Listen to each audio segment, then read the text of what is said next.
What if the most terrifying game ever played wasn't on a board, but in the dark, lonely lovers' lanes of 1960s California? Tier 1, the mainstream Zodiac Killer. Imagine it.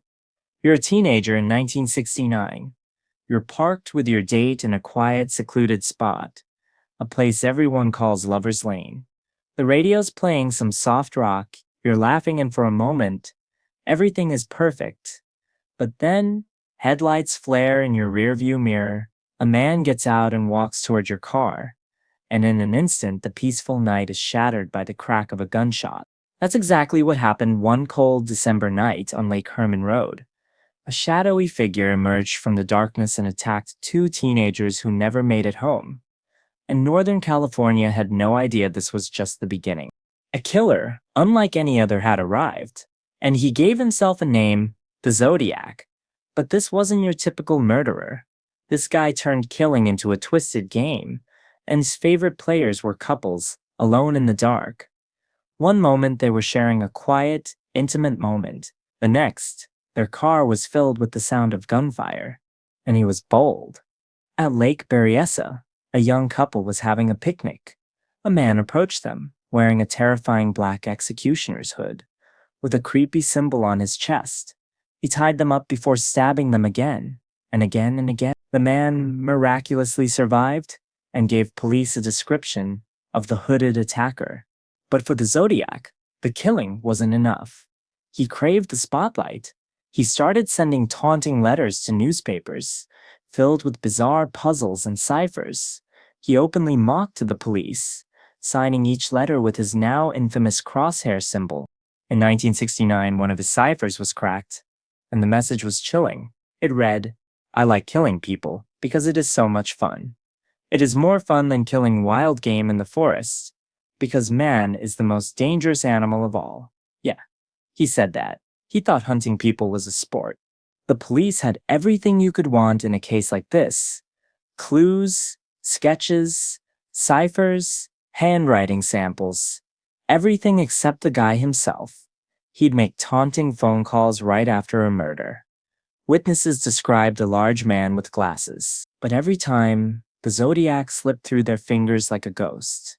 Then, in 1974, just as suddenly as he appeared, he was gone. The letters stopped. Silence. He claimed he killed 37 people, though police could only officially link him to 5. The case went ice cold for decades, becoming the obsession of detectives, amateur sleuths, and internet detectives alike. It took over 50 years, until 2020 for another one of his ciphers to finally be decoded. But the biggest question of all remains unanswered. Who was the Zodiac? Was it Arthur Lee Allen, a disgraced school teacher, or maybe Gary Francis Post? Heck, the internet even joked it was Ted Cruz. Whoever he was, he probably looked completely normal. He could have been your neighbor, your coworker, someone's dad. Maybe he died with his secret, or maybe, just maybe, he's still out there, watching. But the Zodiac wasn't the first killer to use the mail to terrorize a city. To find the original, we have to go back almost 100 years earlier, to the foggy, gaslit streets of London, where someone even more terrifying was lurking. It's 1888, London. The gas lamps cast long, dancing shadows through a fog so thick you could taste it. The cobblestone streets are slick with rain, and somewhere in the labyrinthine alleys of Whitechapel, a killer is hunting. This was an era before CSI, before DNA testing, before criminal profiling. This was the era of Jack the Ripper. Now, let's be clear. Victorian London's East End was no paradise. It was a place of extreme poverty and desperation. But even in a place where life was cheap, what Jack did sent a shockwave of horror across the entire world. In the slums of Whitechapel, poor women started turning up dead, slaughtered in ways that made even the most hardened police officers sick to their stomachs. Throats were slashed from ear to ear, bodies were mutilated, and organs were removed with a terrifying surgical precision. Whoever this was, he knew his way around a human body, and he was an expert with a knife. He was a ghost, appearing in the darkest hours to commit his horrific acts, and then vanishing without a trace. The press, of course, went absolutely insane. Imagine Twitter, but with top hats and monocles. Headlines screamed about the Whitechapel murderer. Citizens formed their own vigilante patrols because the police were, to put it mildly, about as useful as a chocolate teapot. And then the letters started arriving. One sent to a newspaper office boasted of his crimes and was signed with a chilling new nickname, Jack the Ripper. Was it really from the killer, or just some Victorian-era troll trying to get famous? We'll never know for sure, but the name stuck like blood on the cobblestones. Jack struck at least 5 times that autumn, each murder more gruesome than the last. And then, just like the Zodiac, he stopped. He vanished into the London fog, becoming a permanent fixture of folklore. The theories? Oh, they were everywhere. Everyone from local butchers to respected doctors were suspects. Even Queen Victoria's own grandson, Prince Albert Victor, was whispered about. The investigation was a masterclass in 19th century failure. They brought in bloodhounds named Burgoo and Barnaby, who promptly lost the scent and ran off. Great job, boys. A real crack team. Over 30 years, more than 300 suspects have been named. A Polish barber, an American quack doctor, a royal surgeon, everyone had a theory, everyone claimed to know the real killer. Yet not a single person was ever charged. Turns out it's pretty hard to solve a murder when your best forensic technique is to stare at the body and scratch your head. The image of Jack the Ripper, a cloaked figure with a bloody knife, disappearing into the fog, still haunts our collective nightmares. He gave us the template for almost every serial killer trope that exists today. But who was he? A surgeon, a royal, a madman. The truth, I'm afraid, died on those foggy streets a long, long time ago. But speaking of famous mysteries that captivated a nation, let's jump forward in time to a case where everyone thinks they know what happened, but legally, it remains unsolved. It involves a football hero, a white Bronco, and a pair of gloves that just didn't seem to fit. June 12, 1994, Brentwood, California. A barking dog leads a neighbor to a horrific discovery outside a condo. The bodies of 2 people, Nicole Brown Simpson and her friend Ron Goldman, lie in a brutal, bloody scene. And just like that, America found itself glued to the television, watching one of the most bizarre murder cases in modern history unfold. The prime suspect was Nicole's ex-husband, a man everyone knew, football legend, actor, and American icon, O.J. Simpson. Your average sports hero turned murder suspect. At first, the case seemed straightforward, but things got weird, fast. OKJ was supposed to turn himself in to the police.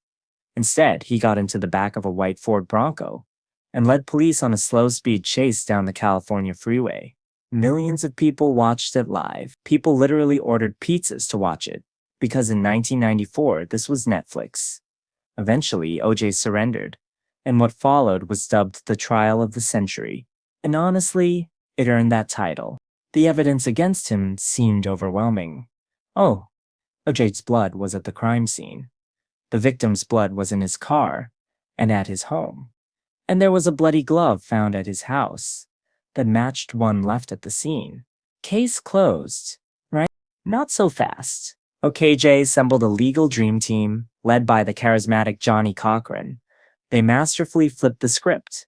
This wasn't about murder anymore, they argued. It was about a racist police department planting evidence to frame a successful black man. Suddenly, the trial became a flashpoint for everything: race, police corruption, celebrity worship, and media frenzy.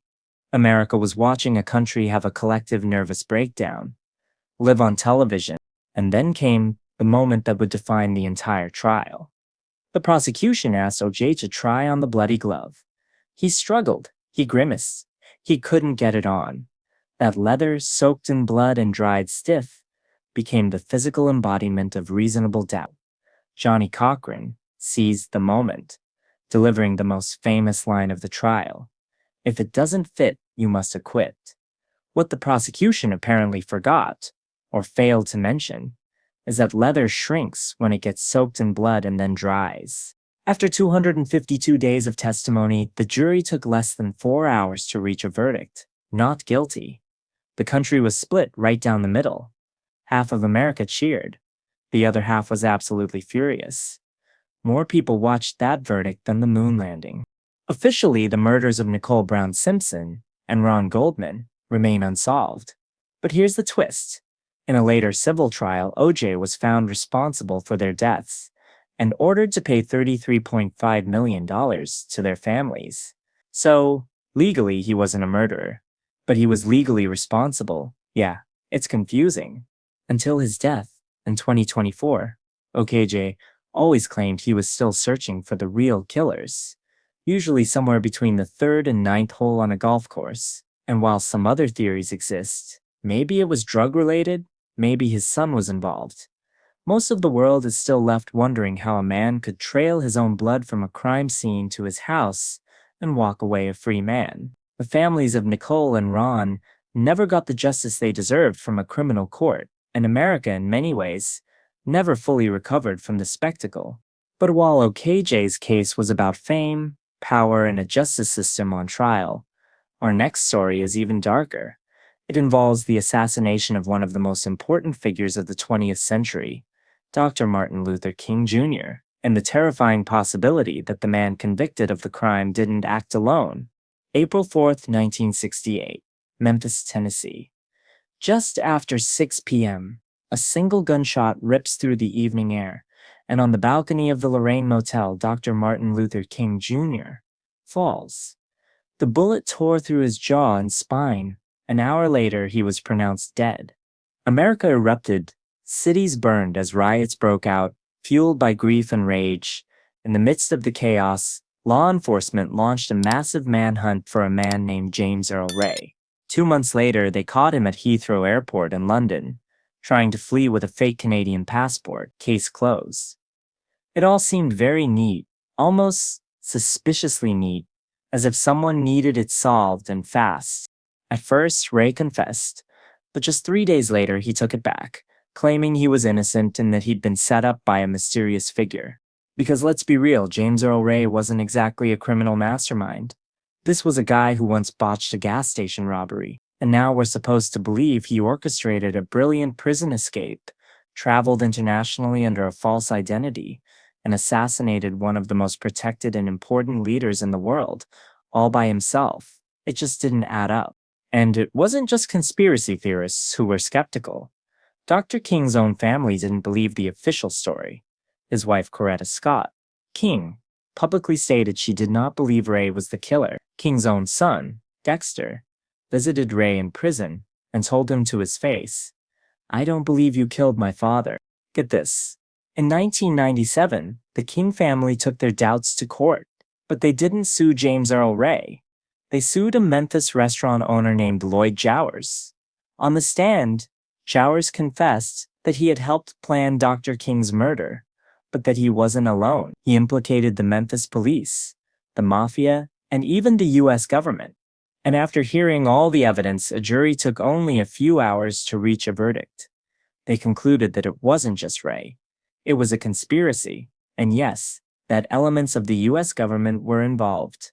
Let that sink in. A real American jury, in a real court of law, officially found that the government played a role in the assassination of Dr. Martin Luther King Jr. The Justice Department later reinvestigated and said they found no proof of this conspiracy. But for many, especially the King family, we found nothing sounded a lot like we didn't look hard enough. Think about it. By 1968, Dr. King wasn't just fighting for civil rights. He was a vocal opponent of the Vietnam War and was organizing a massive poor people's campaign to demand economic justice. He wasn't just challenging segregation, he was about to shake the very foundations of the American economic and military system. James Earl Ray died in prison in 1998, maintaining his innocence to the very end. The rifle with his fingerprints on it still points to him as the shooter. But was he the lone gunman, or was he just a pawn? A scapegoat in a much larger, darker game. The truth is buried somewhere in redacted files, in quiet conversations, and in graves no one wants to disturb. If that story sends a shiver down your spine, just wait. Next, we're talking about a man who hijacked a plane, demanded a fortune, and then jumped out into the freezing darkness with a parachute. and was never seen again. The legend of D.B. Cooper is next. November 24th, 1971. The night before Thanksgiving. A man in a dark suit and sunglasses, looking like just another businessman, boards Northwest Orient Airlines Flight 305 in Portland. He calmly orders a bourbon and soda, lights a cigarette, and settles in for the short flight to Seattle. Everything seems completely normal, but then he passes a note to a flight attendant. She, thinking it's just some guy hitting on her, barely glances at it. He leans in and says quietly, "Miss, you'd better look at that note. I have a bomb." The note was simple and direct. He wanted $200,000 in cash and 4 parachutes, with a friendly reminder about the bomb in his briefcase. He was polite, calm, and collected, as if hijacking a 7200 was something he did every Wednesday. When the plane landed, Cooper got exactly what he wanted. In exchange, he released all the passengers, but kept the flight crew on board. Then he gave his new instructions: fly south, towards Mexico City, keep the plane low, and don't fly too fast. Somewhere over the dense, dark forests of the Pacific Northwest, in the middle of a raging storm, Cooper did the unthinkable. He opened the rear door of the airplane, and with a briefcase full of cash strapped to him, he jumped out into the freezing rain and vanished into the night. And then, nothing. He was gone. The FBI launched one of the biggest and longest manhunts in its history. They investigated thousands of suspects, searched miles and miles of wilderness, but they found absolutely nothing. D.B. Cooper had simply disappeared. The only clue ever found came 9 years later, 1980, when a young boy digging in the sand along the Columbia River found a rotting bundle of $20 bills. The serial numbers matched Cooper's ransom money, but that was it. Did he survive the jump? The FBI always maintained that it was impossible. They said no one, especially not a man in a business suit and street shoes, could survive a jump like that into a freezing, rugged wilderness at night. But the fact that his body was never found has kept the mystery alive for over 50 years. The theories are endless. Was he a former paratrooper like Robert Rackstraw? An airline employee like Kenneth Christensen? In 2016, the FBI officially closed the case, making it the only unsolved skyjacking in U.S. history. D.B. Cooper became a modern-day folk hero, a legend who pulled off the perfect crime, hurt no one, and simply vanished forever. But if you think a man vanishing into the night is scary, wait until you hear our next story. It's about a young woman found cut in half, her body posed like a grotesque work of art, with a permanent, horrifying smile carved onto her face. The case of the Black Dahlia is one of Hollywood's darkest secrets. It was a cold January morning in 1947, Los Angeles. A mother walking with her child noticed something strange in a vacant lot. At first, she thought it was a discarded mannequin, but as she got closer, the horrifying reality set in. It was the body of a young woman severed neatly in half at the waist. Her body had been completely drained of blood and washed clean before being left for the world to see. And the killer had posed. Her 2 halves were placed a foot apart. Her arms were stretched above her head, and her legs were spread wide. But the worst part, the part that seared itself into the public's mind, was her face. Her mouth had been sliced open from ear to ear, creating a grotesque, permanent grin.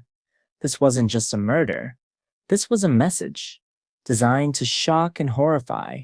The victim was 22-year-old Elizabeth Short, an aspiring actress who had come to Hollywood with big dreams. Because of her striking black hair and her preference for dark clothing, the press gave her a nickname that would become infamous, the Black Dahlia. Police quickly realized she hadn't been killed in the lot. There was no blood at the scene. This meant the killer had taken her somewhere else, tortured her, meticulously cleaned her body, and then deliberately placed her in a public area, wanting his horrific handiwork to be found. And the city saw it. The newspapers went into a frenzy, splashing every gruesome detail across the front page. Los Angeles became obsessed and terrified. Police were flooded with tips. In a bizarre twist, over 150 people, mostly men, actually confessed to the murder, apparently seeking their own twisted 15 minutes of fame. Investigators dug into Elizabeth's life. She was a transient figure who dated many men and struggled to find her footing in the cutthroat world of Hollywood. Some cruelly tried to blame her lifestyle for her fate. But the truth is, she was just a young woman chasing a dream, who had the horrific misfortune of crossing paths with a monster. What really baffled detectives was the precision of the bisection. Her body was cut cleanly, with surgical skill, without disturbing her internal organs. This pointed to someone with medical knowledge. A doctor, a surgeon, maybe even a butcher. Over the years, more than 500 people have been considered suspects. One of the most prominent was Dr. George Hodel, whose own son, a former LAPD homicide detective, became convinced his father was the killer. The Hodel family home even had a creepy basement where it's believed the murder may have taken place. Other theories pointed to mobsters or other known criminals. Because let's be honest, in 1940s LA, who wasn't shady? But what makes the Black Dahlia case so haunting, so unforgettable, is the sheer theatricality of the crime. The killer turned murder into a horrifying public spectacle, but what that spectacle was supposed to mean, what message it was supposed to send, remains a mystery that no one has ever been able to solve. And if that story made you uncomfortable, our next one takes us from the city streets to the desolate frozen wilderness of the Russian mountains. It's about 9 experienced hikers found dead in the snow, their tent ripped open from the inside, their bodies scattered in a way that defies all logical explanation. This is the Dyatlov Pass Incident. February 1959, the Ural Mountains, Soviet Union. 9 experienced student hikers set out on a winter expedition. When they failed to return, a search party was sent out to find them. And what they found has become one of the most baffling and terrifying mysteries of all time. First, they found the hiker's tent on the side of a mountain named Kolb, which, in the local Mansi language, means dead mountain. Yeah, not ominous at all. The tent had been sliced open, not from the outside, but from the inside. This means that something so terrifying happened outside the tent that 9 survival-trained hikers chose to slash their way out and run, some of them barefoot, into a freezing blizzard with temperatures well below zero. Inside the tent, everything was left behind. Their clothes, their shoes, their food, it was all there as if they had fled in a blind panic. The searchers followed footprints leading away from the tent. About a mile away, under a large cedar tree, they found the first 2 bodies, Yuri Durashenko and Yuri Krivonishenko.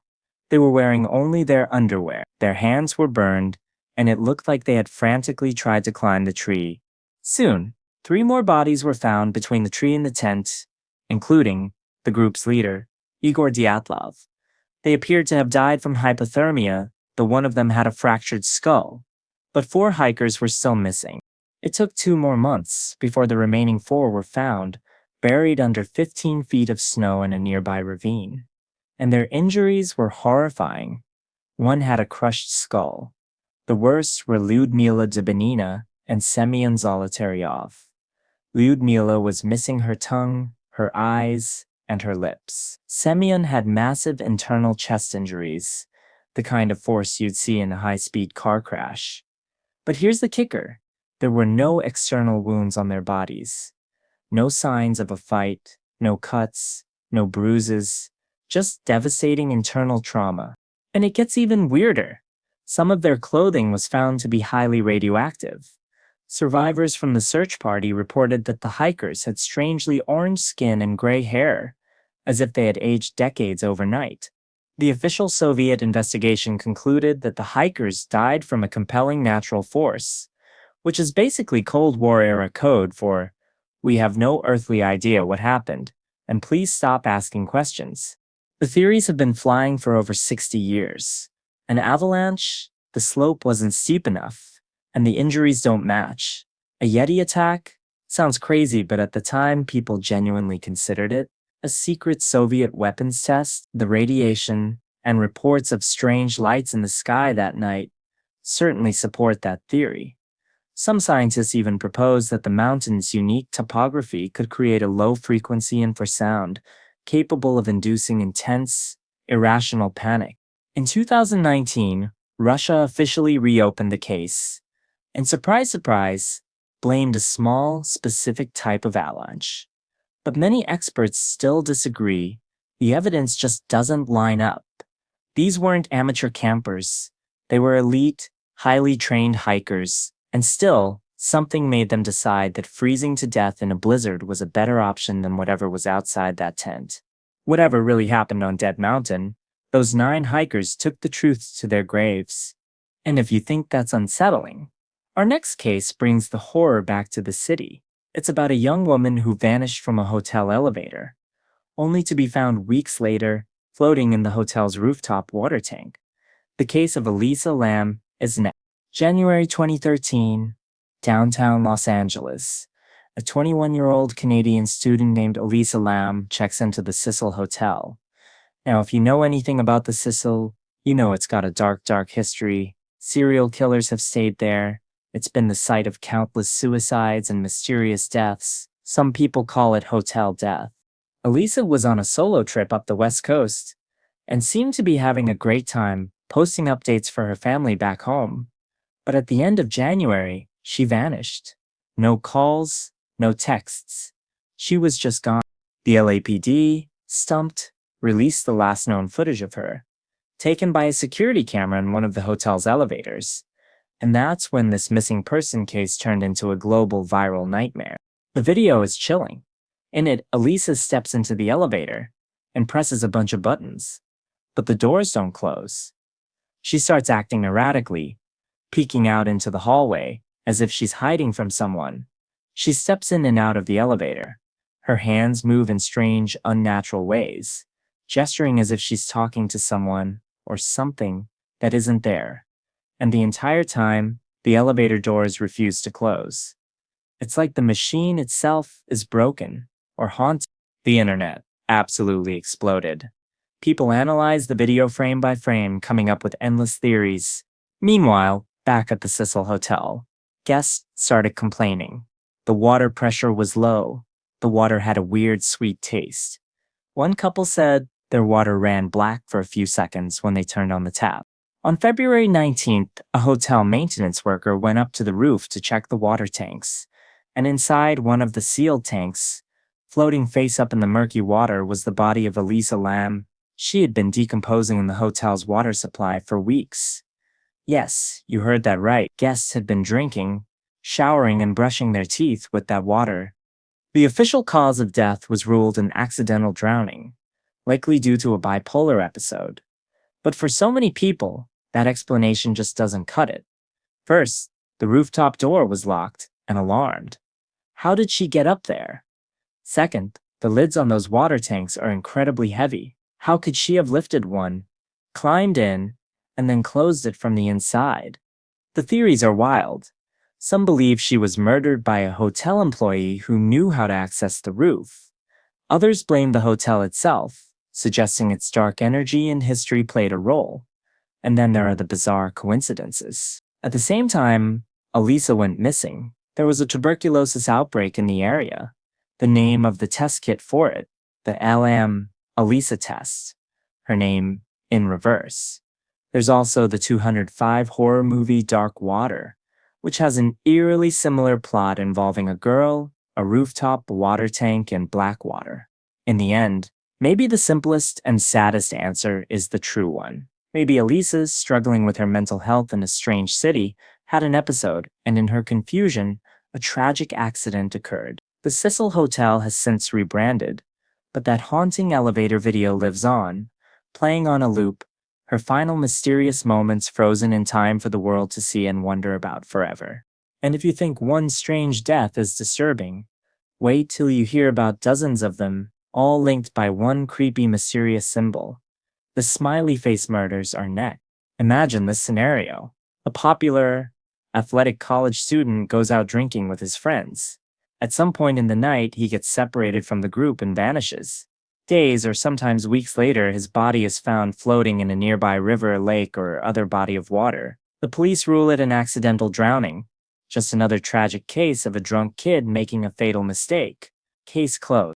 But what if it wasn't an accident? What if a sophisticated network of killers is turning college towns into their personal hunting grounds? That is the terrifying theory proposed by two retired NYPD detectives, Kevin Gannon and Anthony Duarte. They believe that at least 45 deaths of young men across the Midwest and Northeast, spanning from the late 1990s to the 2010s, were not accidents, but the work of an organized group of serial killers. According to Gannon and Duarte, the pattern is eerily consistent. The victims are almost always young, popular, intelligent, athletic college-aged men. They are last seen leaving a bar or party, usually intoxicated. Their bodies are always found in water, often after a significant period of time has passed. But here is the detail that gives the theory its name. In many of the locations where the bodies were recovered, the detectives found a spray-painted smiley face. That simple, innocent symbol we all know. Gannon believes this is the killer's calling card, a taunt left behind to mock police and claim credit for their work.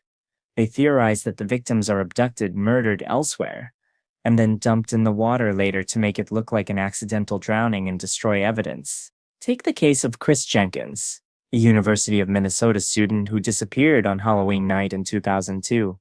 4 months later, his body was found in the Mississippi River. Police initially called it an accident, but after his family pushed for further investigation, his death was eventually reclassified as a homicide, or Patrick McNeil, a Fordham University student who vanished from a Manhattan bar in 1997 and was found weeks later in New York Harbor. Officially an accidental drowning, but the detectives are convinced it was murder.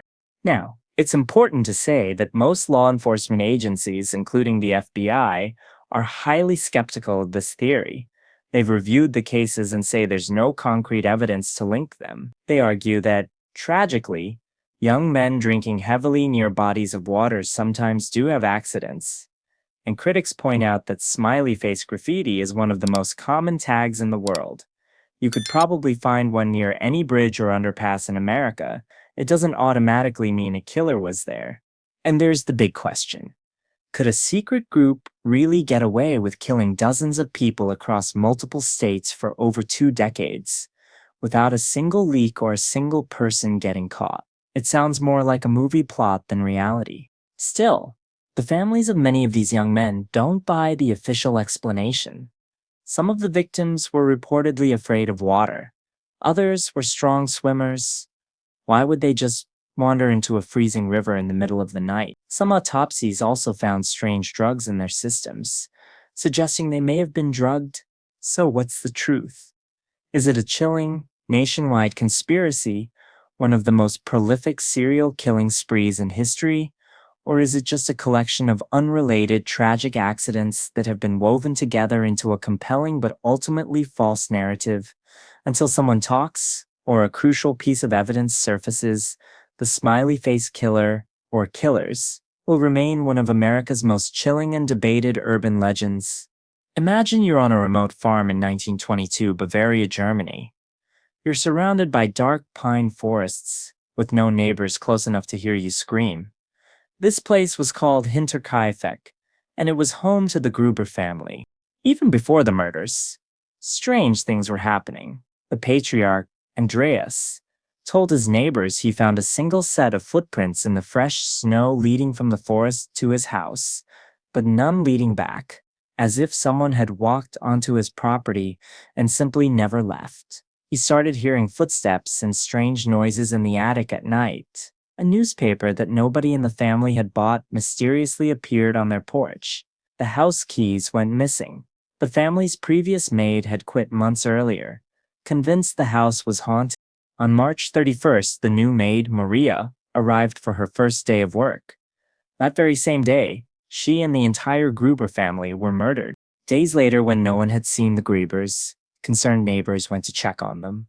What they found in the barn was a scene of pure horror. 4 members of the family, Andreas, his wife, his widowed daughter, and his granddaughter, had been lured into the barn one by one and slaughtered with a mattock. Inside the house, they found the bodies of the new maid, Maria, and the baby grandson, both killed in their beds. And here is the part that truly haunts people to this day. The killer didn't just leave.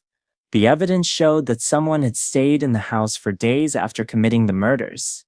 They fed the farm animals, ate food from the kitchen, and even kept fires going in the fireplace. Neighbors later recalled seeing smoke rising from the chimney long after the family was already dead. Whoever did this lived in that house, with 6 dead bodies as if nothing was wrong. Police were baffled. Theories ranged from a jealous neighbor to a robbery gone wrong, but nothing valuable was even taken. The crime was so shocking, so inexplicably brutal, that the farmhouse was eventually torn down, as if the town itself wanted to erase the horrific memory. So the next time you hear a strange noise in your attic, just remember the Gruber family. But if you think that's disturbing, our next case is from Houston, Texas, in 1965. It starts with a welfare check on an elderly couple and ends with one of the most gruesome discoveries in American crime history. When police were called to the home of Fred and Edwina Rogers, they found the house locked up tight, quiet, and perfectly clean. There were no signs of a struggle, no blood, nothing out of place. One of the officers, maybe looking for a glass of water, opened the refrigerator, and what he found was a nightmare. The fridge was neatly stocked with packages of meat, wrapped perfectly in butcher paper, just like you'd see at a grocery store. But it wasn't beef or pork. It was Fred and Edwina. Someone had dismembered their bodies, wrapped the pieces, and stored them in the fridge like leftovers. Their heads were missing. And if that wasn't horrific enough, the killer had flushed their internal organs down the toilet, clogging the pipes so badly that it became a key piece of evidence. This wasn't just murder. This was a clean, methodical, almost surgical disassembly of 2 human beings.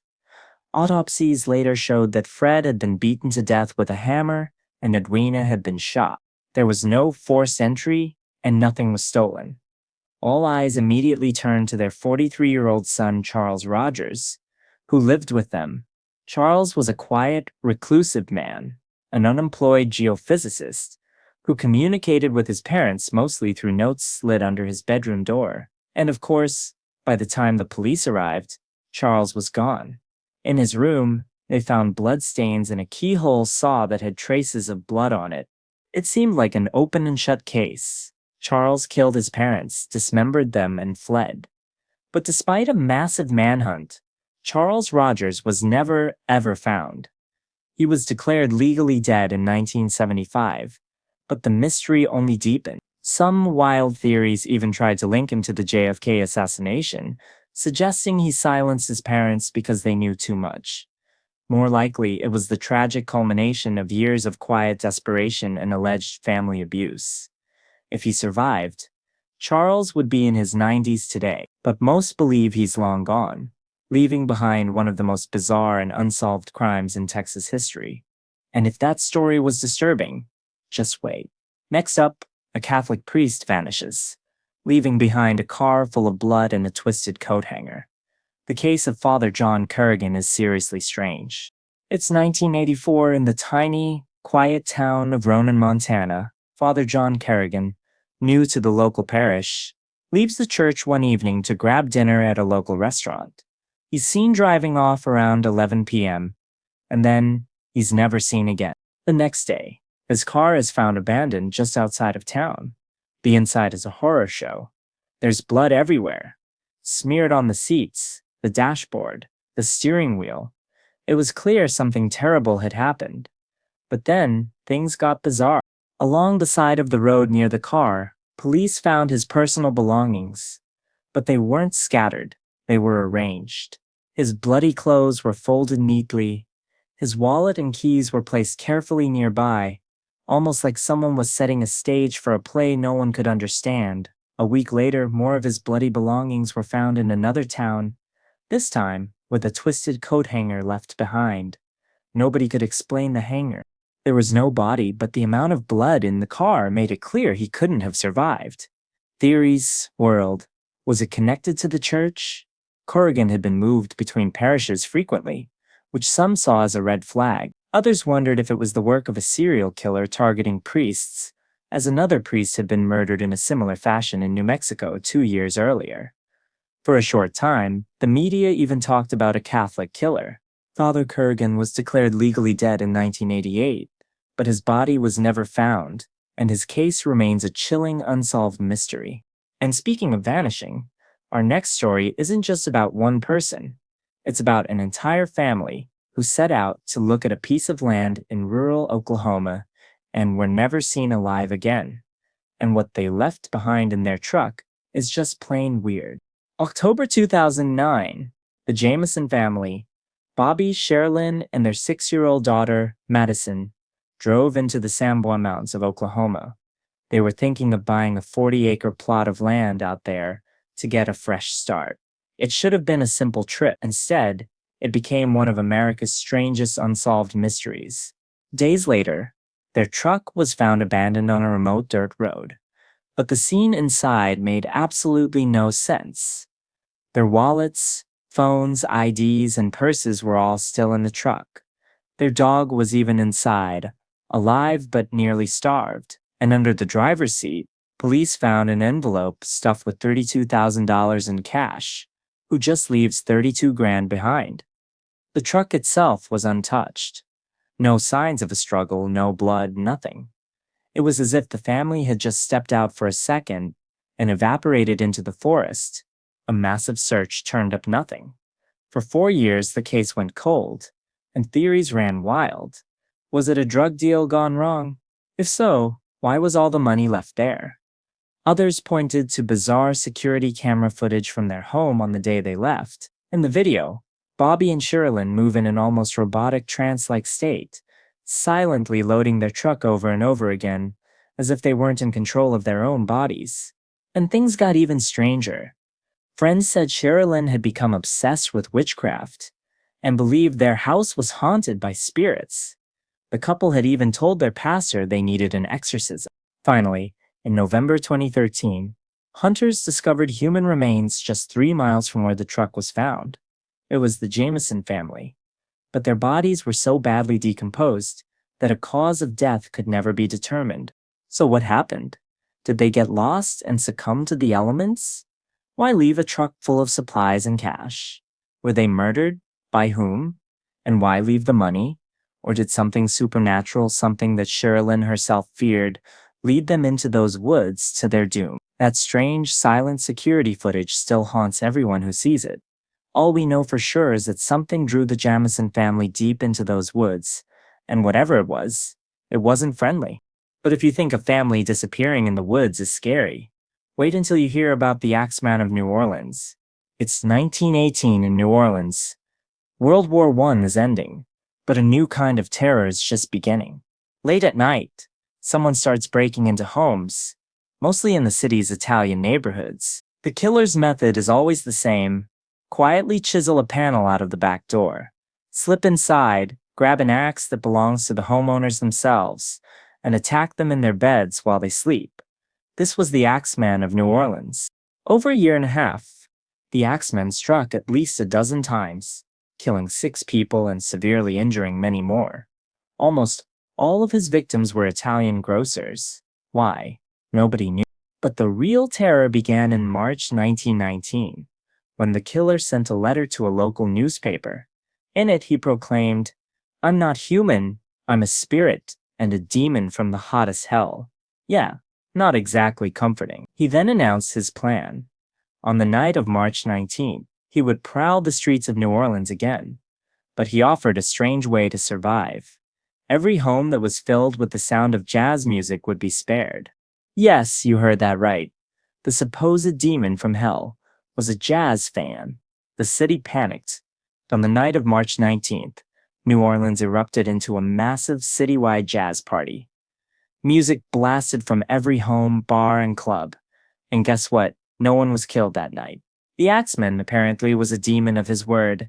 The killings continued for a few more months. And then, in October 1919, they just stopped. The Axeman was never caught and never heard from again. Theories ranged from mafia hits to something genuinely supernatural. To this day, the story survives. A bizarre tale of a city that literally played music to save its life from a mysterious axe-wielding killer. But axes aren't the only weapons that leave a mystery. Our next case takes us to a quiet lover's lane in New Jersey in 1922, where 2 bodies were found under a crabapple tree, their love letters torn up and scattered around them like confetti. The victims were Reverend Edward Hall and Eleanor Mills, a singer in his church choir. Both were married, just not to each other. This was a secret affair that had ended in brutal murder. The woman's throat was cut from ear to ear, while the man had been shot in the head. Their bodies had been carefully posed, with the Reverend's hat covering his face and his business card placed at his feet. Suspicion immediately fell on the Reverend's wife, Frances Hall, a wealthy and powerful woman with a clear motive. Her two brothers also became prime suspects. But the investigation was a complete circus. The crime scene was trampled by souvenir-hunting locals, who picked up evidence and posed for photos. It took 4 years for anyone to even be charged. The trial was a media sensation, dominated by a bizarre star witness known only as the Pig Woman, a local farmer who claimed she saw the murders while riding her mule. But her story kept changing, and the jury didn't believe her. In the end, Frances Hall and her brothers were acquitted. No one else was ever charged, and the murder of the preacher and the choir singer remains one of New Jersey's most famous and enduring mysteries. It was Halloween night, 2001, in State College, Pennsylvania. A Penn State student named Cindy Song went to a party with her friends, dressed in a full Playboy bunny costume. Photos from that night show her smiling and having a great time. Around 4 a.m., her friends dropped her off at her apartment. She waved goodbye, walked to her door, and that was the last time anyone ever saw her. When police entered her apartment, they found a strange scene. Her phone and backpack were on the counter. Her false eyelashes were there as if she'd just taken them off. But her keys, her wallet, and part of her costume were gone. The door was locked, and there were no signs of a struggle. It was as if she had just stepped back outside for a moment and vanished into thin air. The case went cold for 2 years, until a police informant came forward with a horrifying story. He claimed that Hugo Selensky, a known criminal, had kidnapped a woman who looked like Cindy. He claimed they thought she was a night worker, held her in a basement, and she didn't make it out alive. He even claimed they kept her bunny ears as a trophy. Police searched Selensky's property and made a gruesome discovery. Multiple bodies were buried in his yard. It seemed like they had finally solved Cindy's case. But when the forensic results came back, none of the remains belonged to Cindy Song. Selensky went to prison for other murders, but he was never charged in Cindy's disappearance. More than 20 years later, no one knows what happened to the girl in the bunny costume who vanished on Halloween night. Okay, so it's January 2nd, 1935. In Kansas City, Missouri, a man walks into the President Hotel and asks for an interior-facing room. He gives his name as Roland T. Owen, and the only luggage he has is a comb and a toothbrush. Over the next few days, the hotel staff notice increasingly bizarre behavior. Owen keeps his room, 146, almost completely dark. He seems paranoid, barely opening the door for anyone, and always looking over his shoulder. He tells the maid he has a friend visiting named Dawn, but she never sees anyone. On the evening of January 3rd, a maid hears 2 men's voices inside the room. Later that night, and into the early morning, guests hear loud noises, like someone being slammed against the wall, and a man pleading, "No, don't." The next morning, a bellhop finds the door to room 146 locked from the outside. He uses a passkey to enter and finds a scene of absolute horror. Owen is lying naked on the bed, bound, brutally beaten, stabbed, and his throat slashed. The room is covered in blood. He's somehow still alive. When police ask him who did this, he mumbles, "Nobody. I fell against the bathtub before falling into a coma and dying a few hours later." The police find no weapon, no clothes, and no real clues in the room, just a few small items and an unopened bottle of diluted sulfuric acid. And it turns out Roland T. Owen doesn't exist. His real identity was later discovered to be Artemis Ogletree, a 17-year-old runaway from Alabama. After his death, his mother started receiving typed letters, supposedly from Artemis, claiming he was traveling the world, a clear and cruel attempt by someone to cover up his murder. To this day, no one knows who Dawn was, or why Artemis was tortured and killed in room 146. Was it a mob hit, a love affair gone wrong, The mystery of the man in the dark hotel room has never been solved. And if you thought that was unsettling, wait until you hear about what happened to Zigmund Adamski, because next up, it's not just about murder anymore. We're talking alien abduction. It's June 1980, in a small English mining town. A coal miner named Zigmund Adamski goes out to run some errands and never comes back. 5 days later, his body is found in a town 20 miles away, bizarrely placed on top of a 12-foot-high pile of coal. And this is where it gets really weird. There were no footprints or drag marks on the coal pile. It was as if he had been dropped there from the sky. His clothes were on, but buttoned incorrectly, as if someone else had dressed him in a hurry. An autopsy showed he had died of a heart attack just a few hours before he was found. So where was he for those 5 missing days? He had strange circular burns on his neck and shoulders, which were covered in a weird green gel that scientists couldn't identify. The officer who found the body, Alan Godfrey, later claimed to have had his own UFO encounter later that same year. This led to the most popular theory, that Zigmund Adamski was abducted by aliens, experimented on, and then dropped back to Earth. With the shock of the experience causing his fatal heart attack, it sounds insane, but in a case with no rational explanation, sometimes the irrational is all you have left. It's Christmas Eve, 1945, in Fayetteville, West Virginia. The Sodder family's home catches fire in the middle of the night. The parents, George and Jenny, manage to escape with 4 of their 9 children who were downstairs. But 5 of their children are trapped in the upstairs bedroom. George desperately tries to save them. He runs for his ladder, but it's mysteriously missing from its usual spot. He finds it later, thrown in a ditch. He tries to drive his work trucks to the side of the house to climb on top of them, but neither of them will start, even though they worked perfectly the day before. The fire department doesn't arrive until the next morning, long after the house has been reduced to a pile of ash. Officials told the grieving family that their 5 children had perished in the blaze, their bodies completely incinerated. But Jenny Sodder refused to believe it, even in the most intense fires. Bones are almost always left behind. A thorough search of the ashes yielded not a single bone, not a tooth, not a single trace of the 5 children. The family became convinced their children were not dead, but had been kidnapped. They remembered strange incidents before the fire, a man threatening that their house would go up in smoke because of George's anti-Mussolini political views. A witness claimed to have seen the kids inside a car as the house was still burning. The Sodders put up a billboard with their children's faces on it and offered a reward that they maintained for the rest of their lives. 20 years later, they received a photo in the mail of a young man who looked exactly like their son Louis, all grown up. A cryptic note was on the back. They hired a private investigator to look into it, but the investigator took their money and disappeared. George and Jenny Sodder went to their graves never knowing what happened to their 5 missing children. December 1st, 1946. An 18-year-old Bennington College student named Paula Jean Weldon tells her roommate she's going for a short hike on Vermont's famous Long Trail. She's wearing a bright red parka, easily visible against the snow. Several people see her on the trail. She tells them she's just going for a quick walk and will be back for dinner. She never came back. The search was one of the largest in Vermont's history, but they found absolutely nothing. No red coat, no tracks, no clues. It was as if she walked around a bend in the trail and simply vanished off the face of the earth.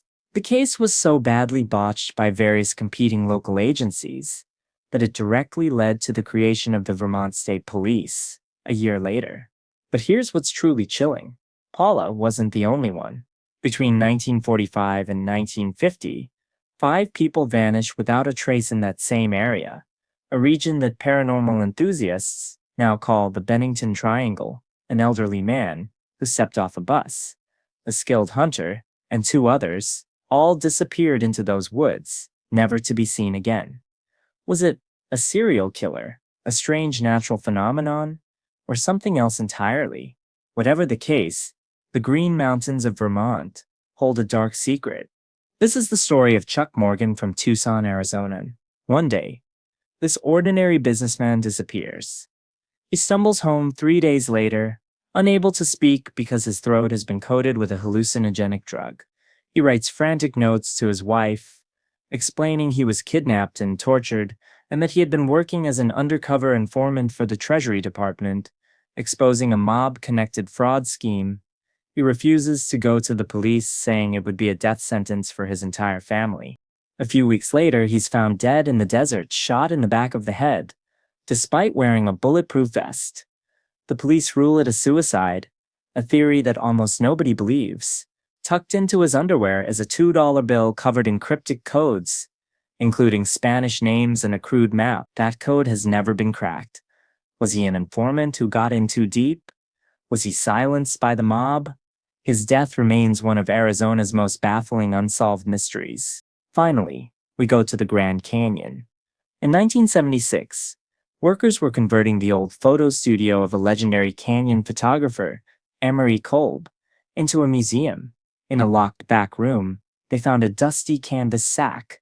Inside was a mummified human skeleton with a bullet hole through the skull. People immediately thought it must be Glenn Hyde, who, along with his wife Bessie, had vanished during a honeymoon rafting trip in the canyon back in 1928, one of the canyon's most famous cold cases. Kolb had even helped search for them. Had he found the body and hidden it all those years, or worse, had he been the killer? But forensics proved it wasn't Glenn Hyde. The skeleton belonged to a man who died sometime in the 1940s or 1950s, not 1928. So who was he? And why did Emery Kolb, a celebrated local figure, keep a dead body locked in his studio for decades, taking the secret with him to his grave? Today, the Kolb skeleton sits in a medical examiner's office, a nameless victim of a crime that remains completely and utterly unknown.